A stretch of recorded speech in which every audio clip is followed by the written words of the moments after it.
Welcome back to the LED Project Podcast. My name is Kyle Krieger, and I am so thrilled this evening to be joined by educator Josie Bensko. Josie, how are you? I'm doing really well. We were just talking a second ago that we're both glad that the snow is finally gone and the warmer weather is finally here.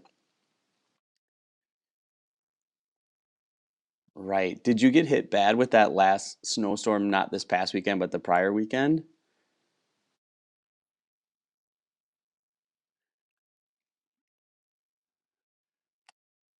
Yeah, we were the same. We didn't this last time we didn't get hit super hard, but the time before that we got like 15 inches and I grew up in Wisconsin, lived in Houston for 8 years, and then this is my first year back in Wisconsin. It was just yeah, I told all my friends that it was my fault, like that was the universe getting retribution on me for missing all the snow for 8 years.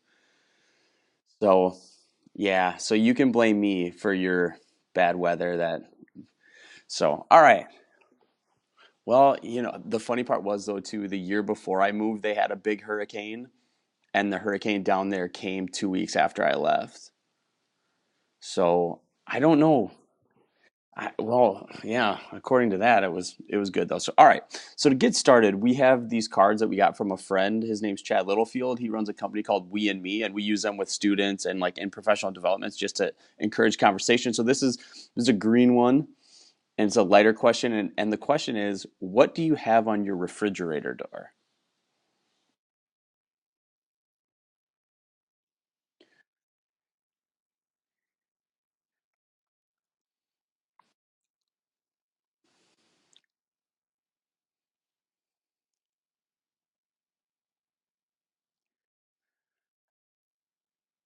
Oh my, oh, I still have, well, I can't really answer because I rent a room from someone. So I don't put, but like my whiteboard in my classroom has got all of them. And right now I've got five different save the dates for weddings between 3 weeks from now. My younger sister's getting married in 2.5 weeks. And then I have four more between then and August.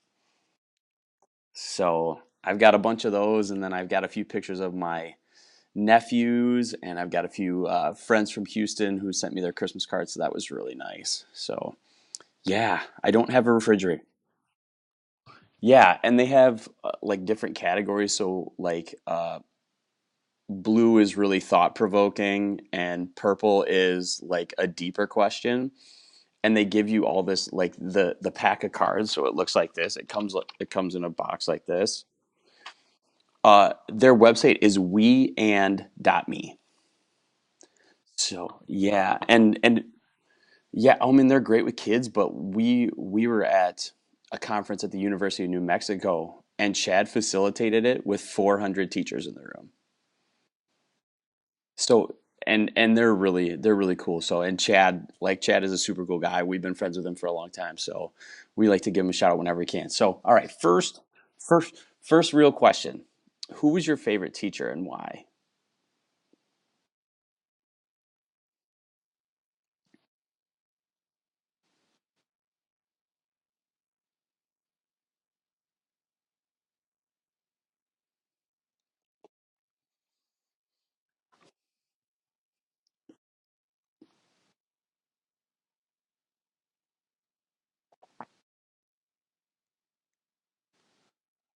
Oh, oh, you set me up right there. Oh, God.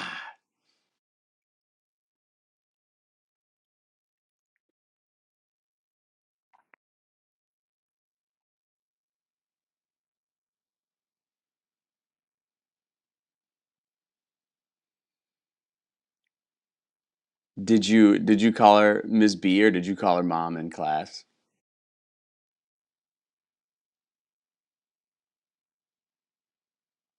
Nice. Nice. How small a town did you grow up in? How small a town did you grow up in? I want to compare to see how small. Oh, I got you beat. We were 107. So, but that was like the biggest class our school has ever had, and now they have like 70 kids in a class. So, yeah.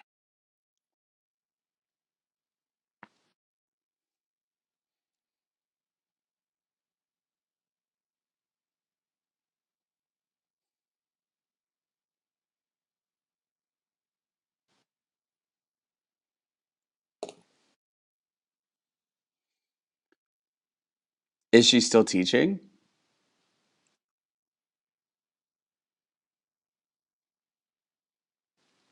Nice. Nice. That's awesome. That's such, oh man, I can't believe how well you set me up for that punchline. I was not expecting that. That was awesome. All right. So, if you were as a teacher, if you were a superhero or had a superpower, what would it be?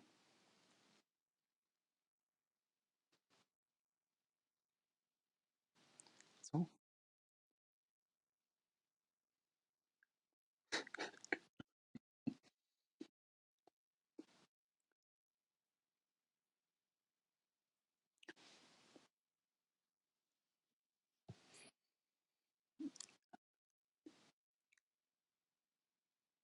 yeah,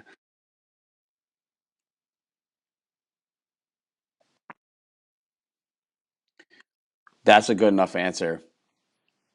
That's a good enough answer. I went from 12 and 13-year olds to 15 to 18-year olds.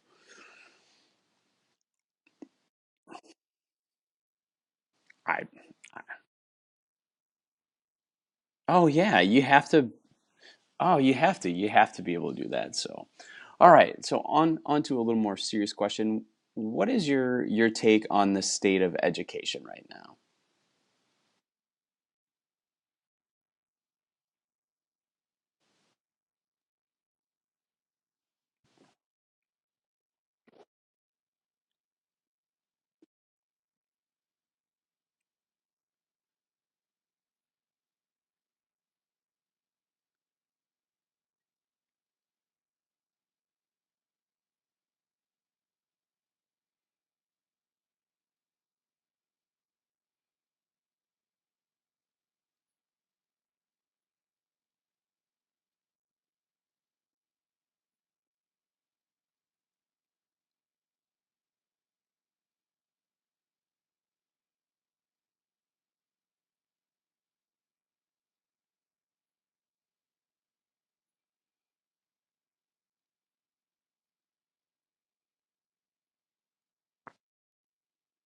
Yeah, I totally agree. And the cool thing about, being a part of especially the Instagram teacher community is like there's so like I looked at like the story thing and like I swiped across to see like how many stories there were and I like couldn't swipe to the end of all of the teacher stories.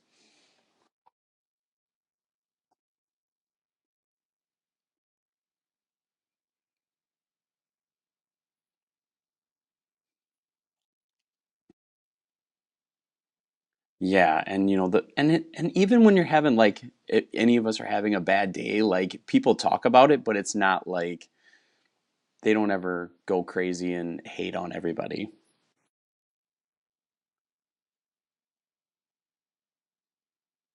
Yeah. Yeah, absolutely. That's awesome. So, do you have a educational philosophy or kind of a mentality that you bring to the classroom?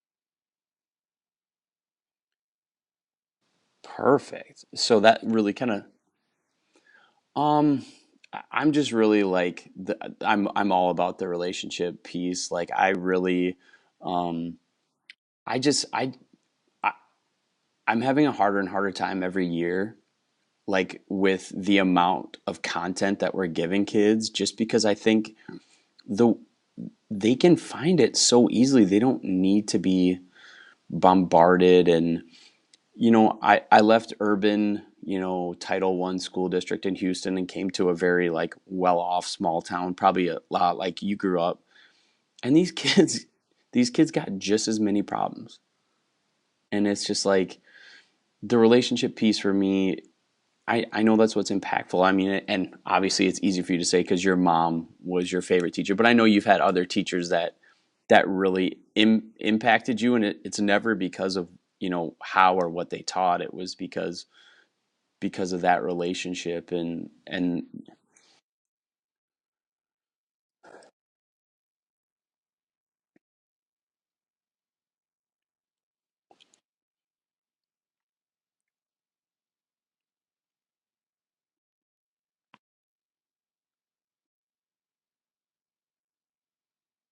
right.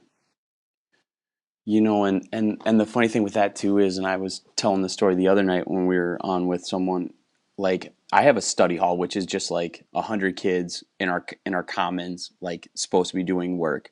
Yeah, but I there's like a half a dozen kids in that class that tell me I'm their favorite teacher, even though I don't teach them anything. And I'm like, and one day they were just like, you're the only person that really listens.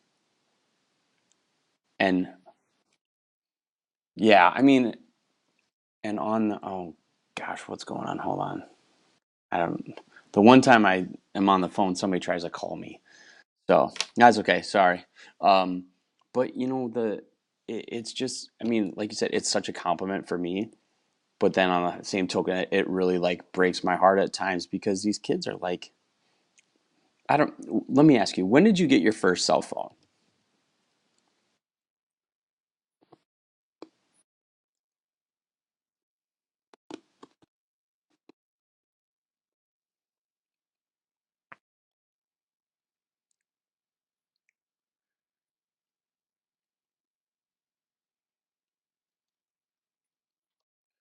So how old were you when you started on social media?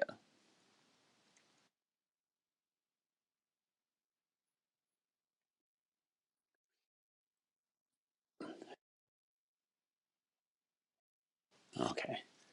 Okay, so then I guess we're probably not that far. If you know MySpace, then we're probably not that far apart in age. But no, I was 19 when I had my first phone, and it just blows my mind like the good that it brings those kids, but also like the drama and just all the struggle that it brings them.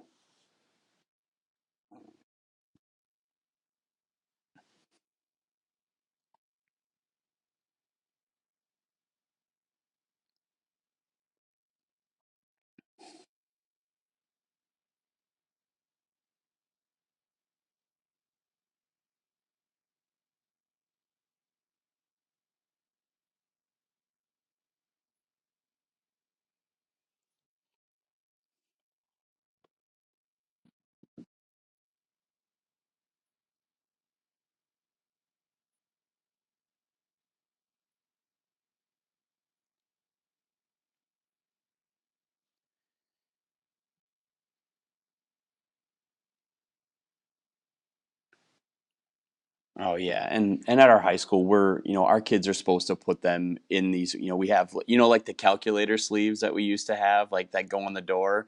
We have those for phones, but none of the kids, at least that I know, are ever putting them in there. And I mean, at times it's kind of fun because they want to snap. They always like are backdoor taking my picture when I'm not paying attention, which is funny, but I just try to tell them because they just see everything. And like one of my high school girls is on the soccer team, and apparently there's this big soccer group chat, and it just is drama every night. And I just think, kind of back to how this started, like how important is it to have like a really solid functioning relationship with an adult that can kind of give you that perspective.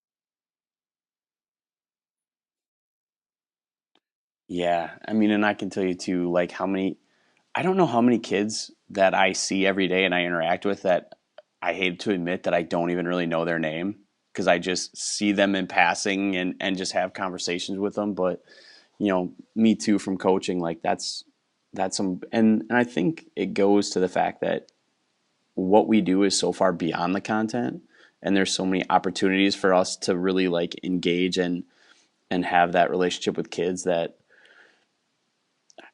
I have a harder and harder time every year with content and really making it important, making it a priority.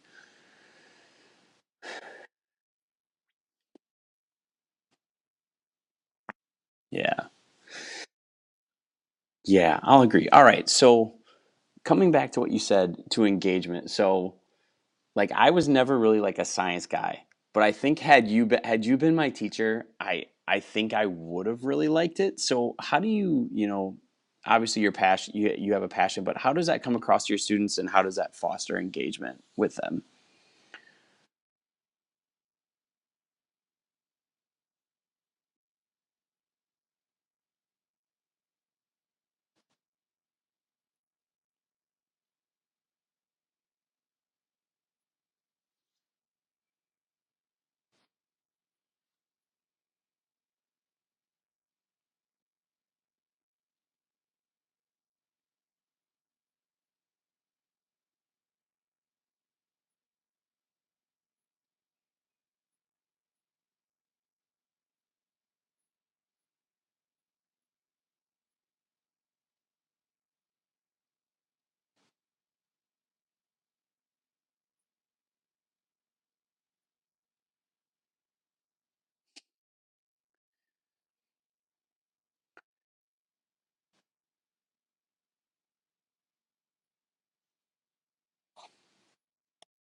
Oh my goodness. I was like just watching your story and stuff like the new all the Newton's Law labs you did were so awesome.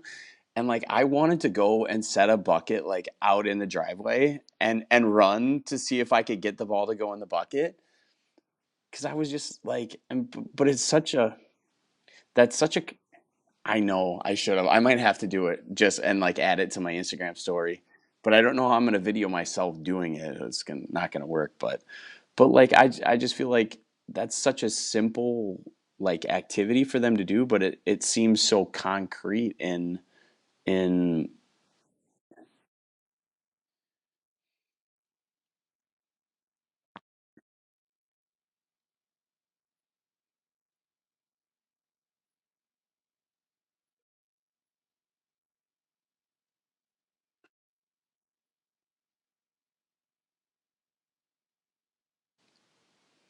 yeah, I mean do your kids like do they do things like take notes still or is that a part of it?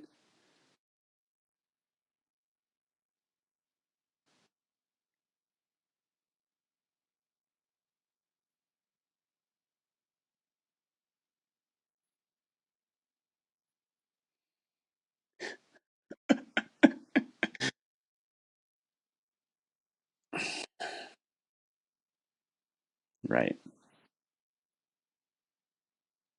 Right.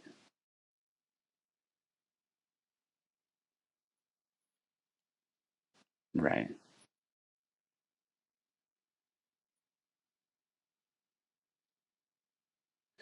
Do you feel like that reaches, even that kid that's kind of out on the margin that's like I'm not doing this science stuff. I've never I mean cuz it must be hard when they don't like have any real science background. Like do you struggle with like getting I guess down to their level and figuring out where their baseline's at?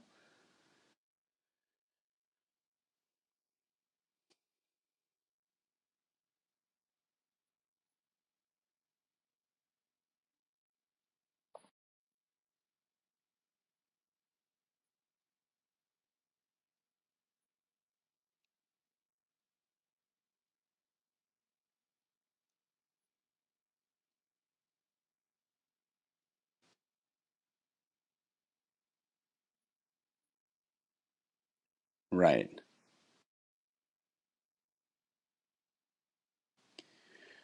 So are you creating most of that stuff on your own, or are you working with a team, or are you searching the internet? How do you?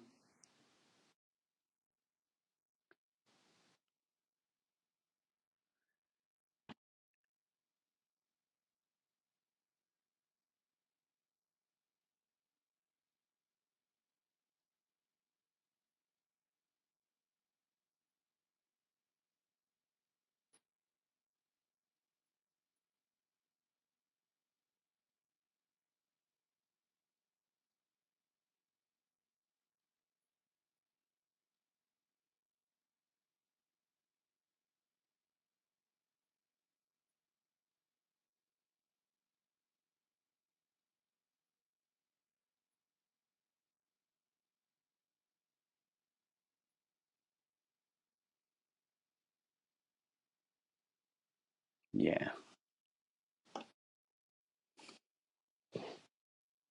Yeah, I mean, and I think you're really lucky in that to have those coworkers because I know that I've had experience with coworkers that were not, um, my first few jobs were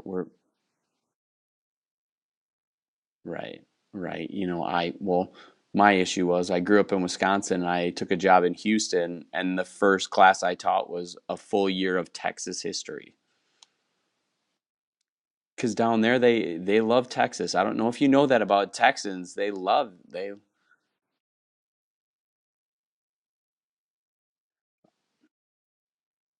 Hmm. Yeah, yeah. They pledge their own flag every morning at school. So, but that, and I was on a team with very veteran teachers, and veteran is a nice way of saying they were older, much older than I was.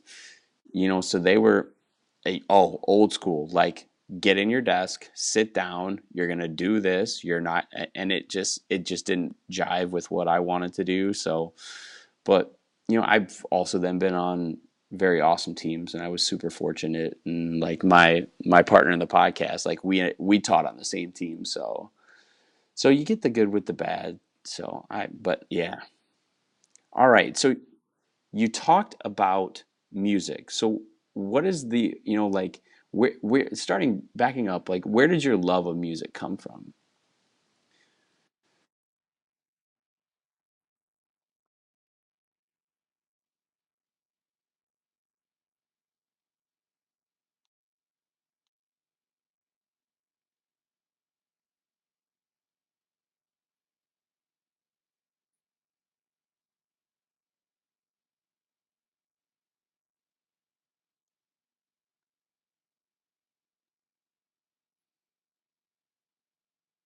So what's on the most current, what's on your current playlist for your classroom?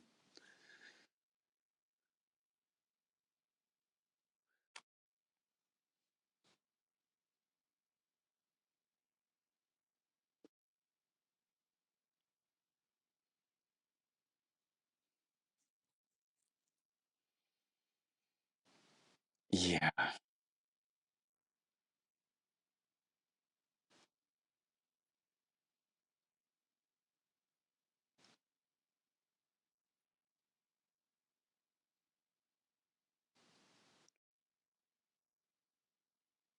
Oh, nice.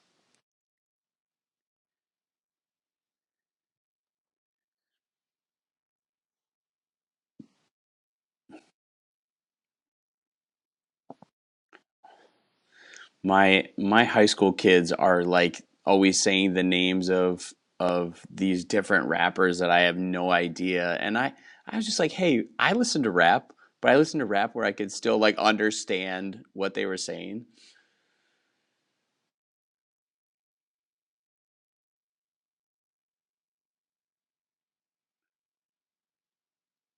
Yeah.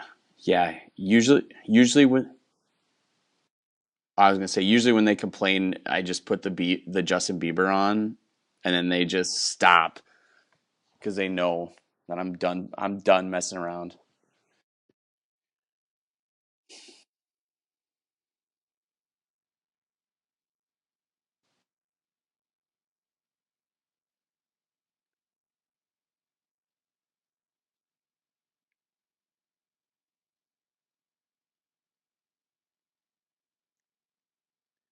Are they dancing their way through your class and through the school all the time? Because oh my goodness.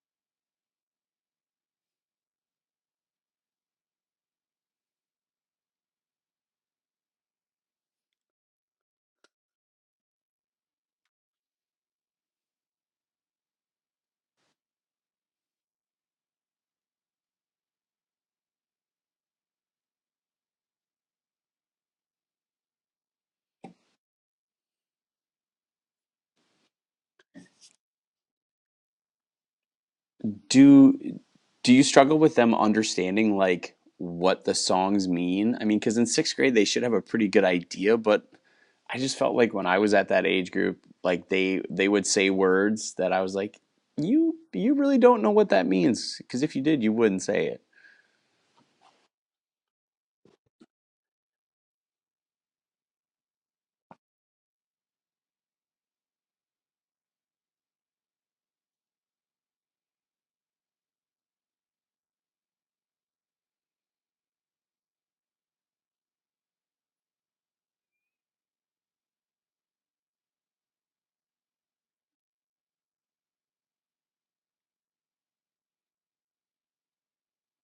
Oh,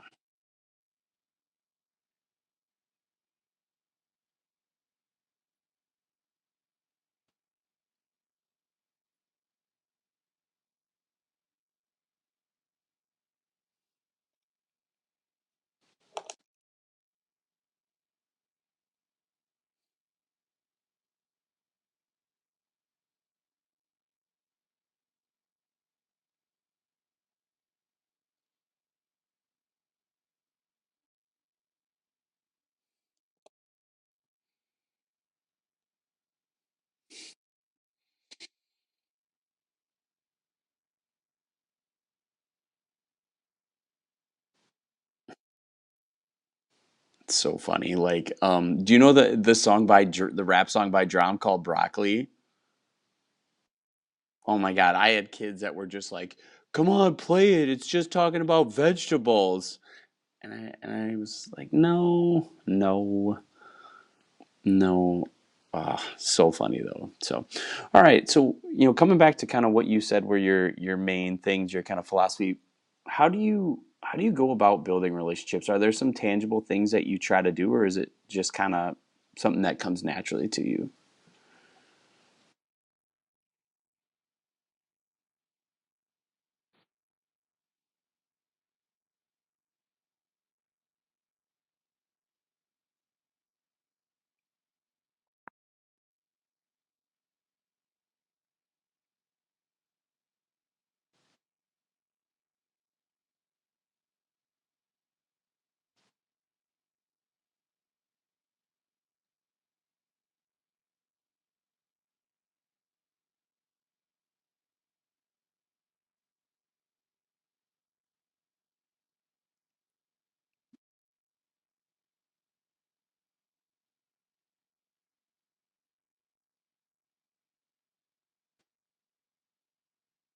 Right. And how much of yourself do you show them? Like, do you really let them get to know you well?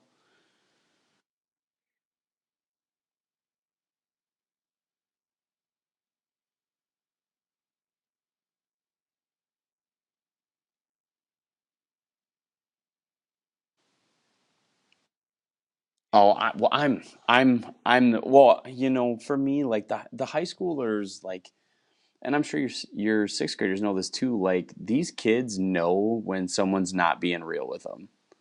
Like they sniff that out. So, you know, I get, I get the let's see, my high schoolers, they like to make fun of me that I'm bald. Like I don't have a lot going on up here, so I keep it short. So they are always constantly trying to remind me of that. But I was really open with them about, the fact that I lived in Texas and the fact that I moved here, and they always want to be like you'd be amazed how many 15-year-olds give really good dating advice. Like they are just they know like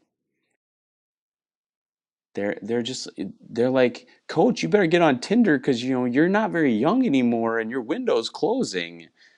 I'm just sort of like, "Thank you for really but there are genuinely like a lot of the kids. I mean, they mean well and they want like the best for me. And there are so many that are like, "We're gonna find you somebody," and those parts you can't have those parts if you don't open yourself up to that and like they.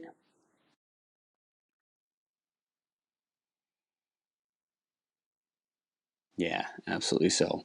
So if you can have a little bit, I think with the high schoolers you got to have a thick skin because they'll if I were to get defensive about that stuff, it's just it it gives you an opportunity and like you said to just do stuff like I was at school and I had to run to Walmart real quick and pick a couple things up and I saw a couple kids and they asked me where I was going and I said I was going to Walmart and they go, "Will you just pick us up a snack real quick?" And I was like, "Yeah, sure." So little stuff like that goes so far. Letting them go. I have a coffee pot in my room. I let kids go down to my room and just get a cup of coffee if they need it. So it's stuff like that.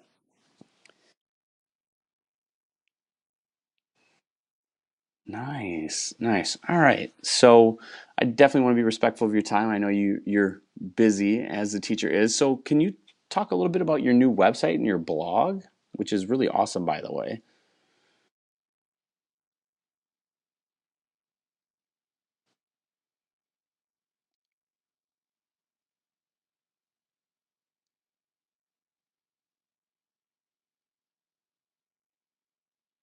Yeah.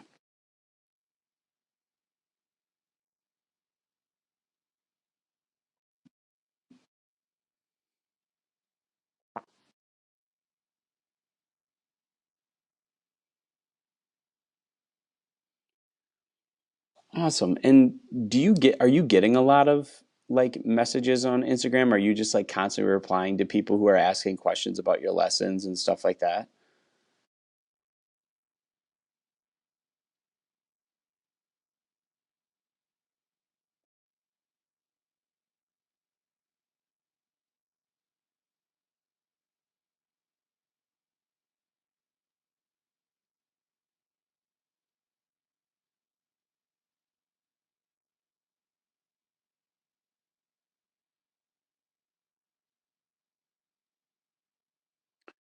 Right.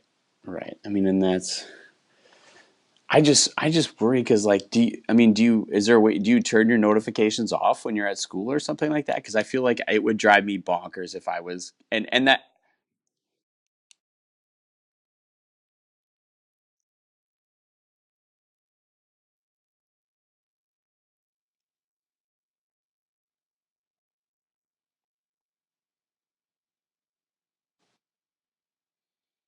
yeah. And granted, like I want us to be that to where like we're getting questions, but I also fear that moment of being like, oh man, like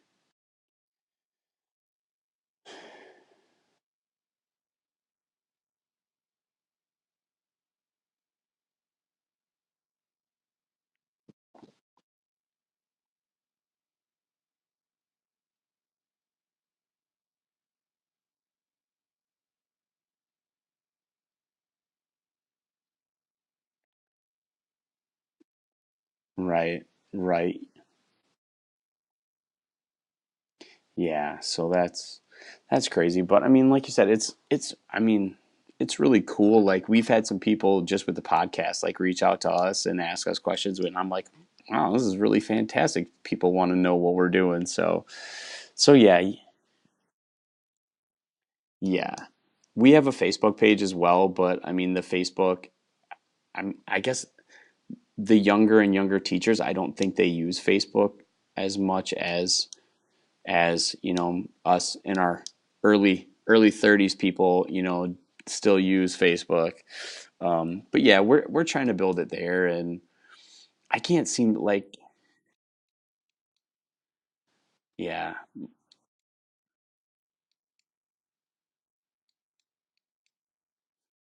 Wait, and then like there's Snapchat, and people are like, you got to be on Snapchat, but I can't do like I don't know how people go have like the exact same thing on their Snapchat story and their Instagram story, and I just yeah. Yeah, that's a good point. And I like Snapchat just because I get videos of my nephews, so that's fun. So yeah, awesome. All right, so we're gonna try to start to wrap it up here and make sure we get you out of here before it's too late. So all right, so what is something or what are you most passionate about right now? And this could be teaching or otherwise.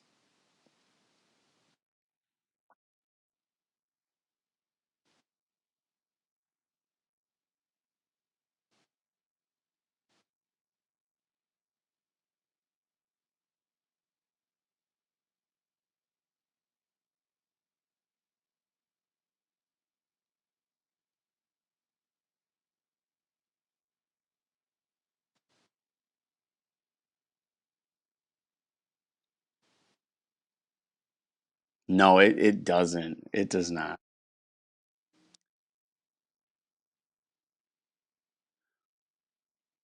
Ooh, what trashy TV are you watching?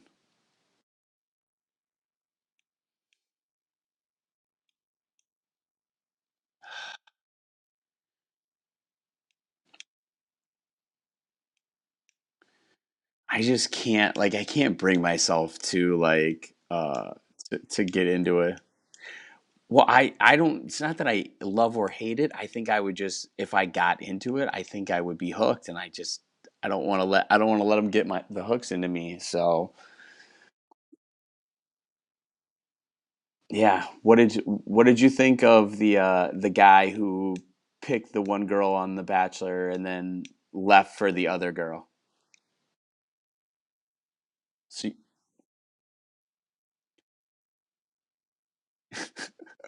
I just can't believe like how many people just were so like just vicious with that guy, and it's crazy. But I guess you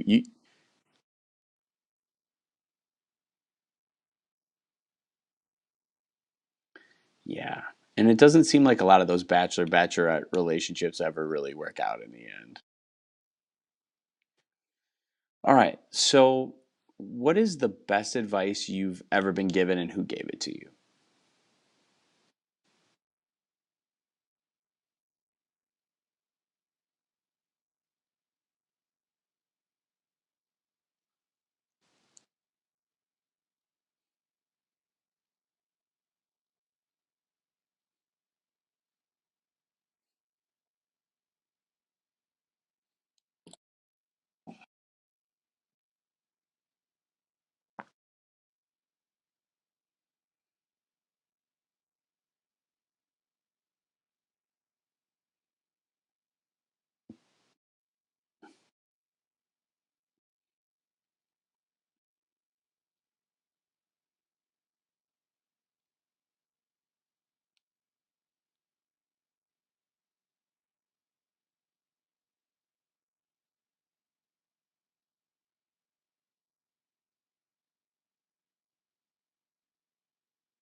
Perfect. And I was going to ask you your advice for like a new struggling teacher, but you just answered it. That was perfect. So, all right.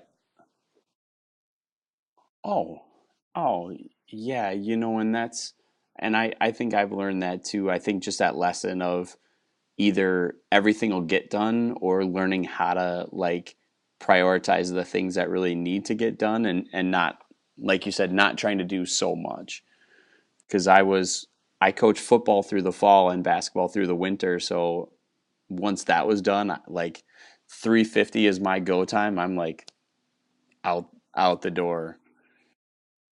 Yeah, but luckily for me, basketball got me through the way longer winter than we needed to have. So, all right, what would you say is your proudest accomplishment to date?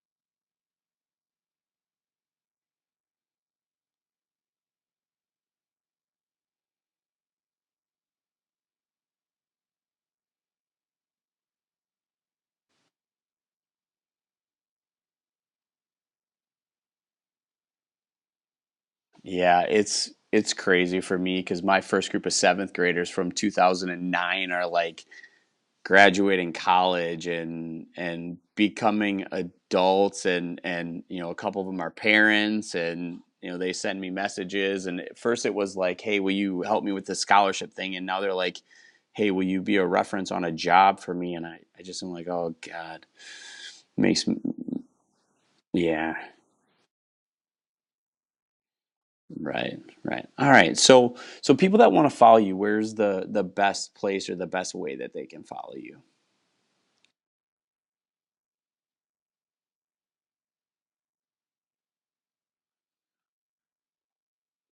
Mm-hmm. And then what is your website and blog? Nice. Awesome. All right. So thank you so much for taking time to spend with us. I really enjoyed it. I had a good time. Absolutely. So awesome. So our last question before we let you go here is, what do you want your legacy to be?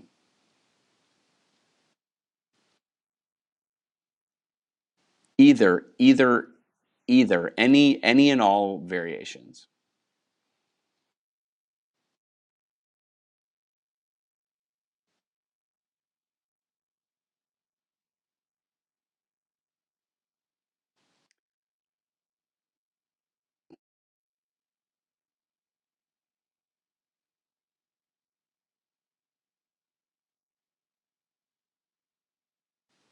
Perfect. That's so awesome. Thank you so much for spending time with us. We really appreciate it. Yeah, and if you want to follow us on Instagram, we're at Value Adds Value. To those of you that are out there, our website is theledproject.com, and we hope that you'll subscribe on iTunes and leave a review. That would mean the world to us. But Josie, once again, thank you so much. Hmm.